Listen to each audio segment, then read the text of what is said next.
For this fishing lure, I'm going to wipe it down with isopropyl alcohol. It'll leave it nice and clean and it'll be ready for the next step, and we'll dry that with a hairdryer. You may need to use an adhesion promoter depending on the lures you have, or even sanding. The cool bit, let's paint this lure. So we've got ourselves a TRN2, it's a Neo, and it's a trigger handle, it's a 0.5mm, so it acts like a spray gun being a trigger, and we've got that loaded with Autoborn Sealer Grey, and that's been reduced around 20% with high performance reducer. We're going to give that a couple of coats and we're going to dry that in between coats, ready for the next procedure. A quick flush of the airbrush, and we're now going to chuck in there some Wicked Colours as a metallic fastback green, and we've reduced that about 10% with high performance reducer. We're going to give the lure a couple of coats of that, drying between coats. This will cover very quickly, ready for the next step.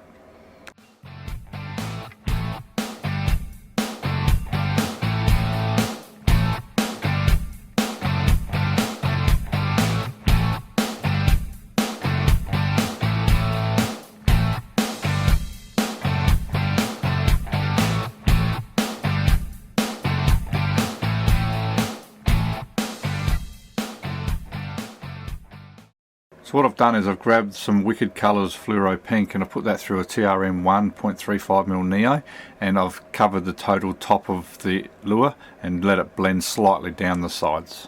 I've also put a little bit of pink down the bottom where the mouth would be underneath, so it looks like a damaged fish. Time to give this lure some bling. So we've now got the Snacks fishing lure stencil with just the scales, and we've located that across the top and down the side, and now we've got Auto Air Colours. It's a Flare Silver Spectrum, and this colour is absolutely insane. It's like holographics, it glows in every direction, and it's got an oil stain effect if you use it straight on its own, or you can just simply tint it over the top of any colour to get that holographic look. It's nuts. Using the Silver Spectrum, we're now going to just put a coat over the top of the lure just to blend those scales in a little bit. We don't want to flatten them out so you can't see them, we're just going to blend it in. So in between coats, the best thing to do is to use the air from the airbrush to dry the paint without relocating the stencil, otherwise you'll smudge the scales. You'll find once the paint is dry you can lift up the scales and you can reposition it quite easily and put another coat down if you're not happy. Now we're going to put some Silver Spectrum straight through the Snacks fishing lure set, and it's the one that's got the gill rakes. Before you go doing the other side, guys, this is a helpful tip for you. Because the paint on the stencil itself is going to be slightly tacky, if you go stick that on the other side of the lure, because you've got to reverse the stencil, it's going to stick to the lure.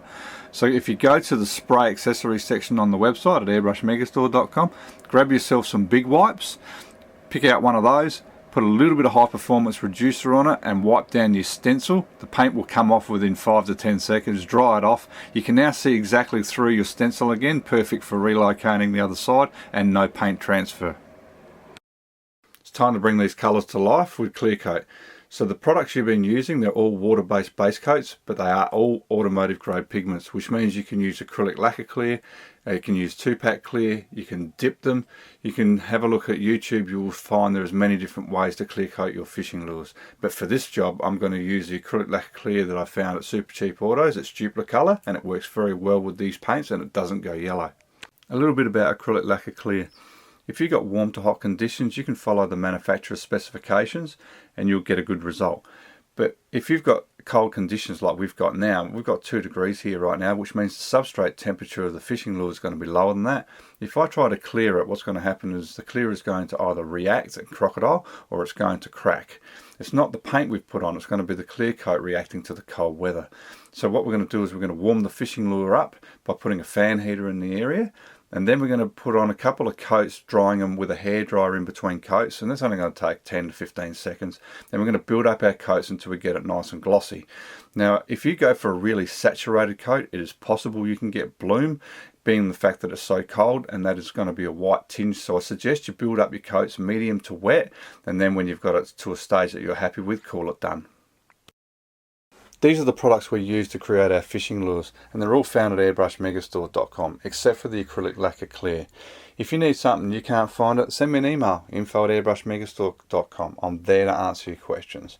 But for this kit, we use the Iwata PowerJet Pro. It's strong enough to run all day long. It comes with 2 different air lines on the unit, which means you can run a different air pressure to either side. That is suitable because we wanted to use the Iwata trigger airbrushes. They're both Neos.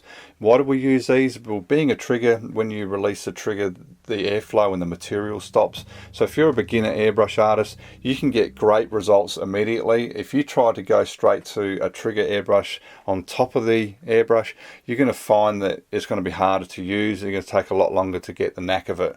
Don't let that put you off. If that's what you want to do, go for it. But the trigger on the front of the airbrush allows you to get results very quickly. Now, as far as the needle sizes, we used a 0.5mm and a 0.35mm. So the 0.5mm you'd use for your undercoats and your flakes, and the 0.35mm you would use that for doing your more detailed work. So after this, we used the Autoborn sealers as our undercoat. We used Autowear colors, Wicked colors and Illustration colors as our paint job colors. We used V-tape to tape up our designs, and we also used the Autowear Snacks fishing lure stencil set.